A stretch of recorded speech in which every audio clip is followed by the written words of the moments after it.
अतिरिक्त पुलिस अधीक्षक पन्ना आरती सिंह ने भारतीय न्याय संहिता पर साझा की जानकारी। अतिरिक्त पुलिस अधीक्षक पन्ना आरती सिंह ने हाल ही में भारतीय न्याय संहिता के लागू होने पर जानकारी साझा की। उन्होंने एक्सक्लूसिव बातचीत के दौरान 1 जुलाई से भारतीय न्याय संहिता, भारतीय साक्ष्य संहिता और भारतीय नागरिक संहिता को लागू करने को लेकर जानकारी साझा करते हुए बताया कि भारतीय दंड संहिता को हटा दिया गया है और देश में 3 नए कानून लागू किए गए हैं। आरती सिंह ने बताया कि ये नए कानून देश के न्यायिक प्रणाली में महत्वपूर्ण बदलाव लाएंगे और इससे न्याय प्रक्रिया को और भी पारदर्शी और प्रभावी बनाया जा सकेगा। इसके लिए उन्होंने लोगों से इन कानूनों के बारे में जानकारी प्राप्त करने और उनके पालन करने की अपील की है। भारतीय न्याय संहिता को लेकर के आप क्या बेसिक जानकारी लोगों को साझा करना चाहेंगे? जैसा कि आप जानते हैं कि 1 जुलाई से संपूर्ण भारत में ये जो 3 हमारे नए कानून हैं, जिसे हम पहले आईपीसी, सीआरपीसी या साक्ष्य अधिनियम के रूप में जानते थे, तो अब वही भारतीय न्याय संहिता, भारतीय नागरिक सुरक्षा संहिता और भारतीय साक्ष्य अधिनियम के नामों से जो है हम उसे जानेंगे। जहाँ तक पहले कानूनों की यदि मैं बात करूँ तो पहले वाले जो कानून थे वो कहीं ना कहीं दंड आधारित थे, जबकि जो नए कानून हैं वो न्याय पर आधारित है।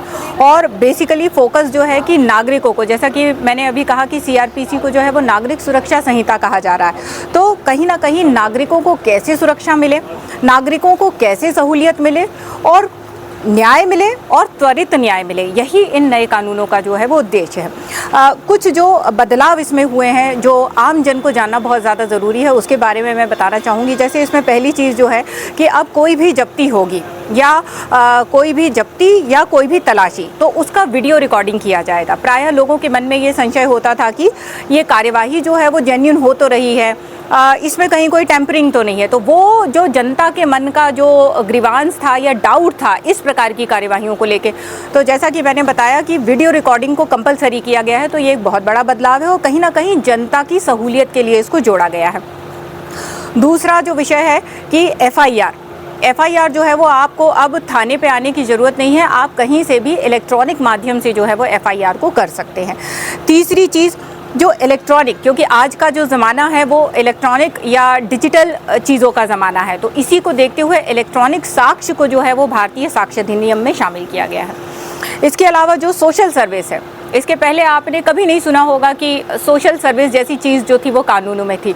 तो जो छोटे अपराध हैं या जिनमें छोटी सज़ाएं हैं, तो उनमें सोशल सर्विस का जो है वो सज़ा जोड़ी गई है। तो ये अपने आप में जो है वो काफ़ी कल्याणकारी है और मैं उम्मीद करती हूँ कि जैसा कि 1 जुलाई से ये कानून लागू हो रहे हैं, तो निश्चित ही जो शासन का ध्येय है कि जनता को न्याय मिले और त्वरित न्याय मिले।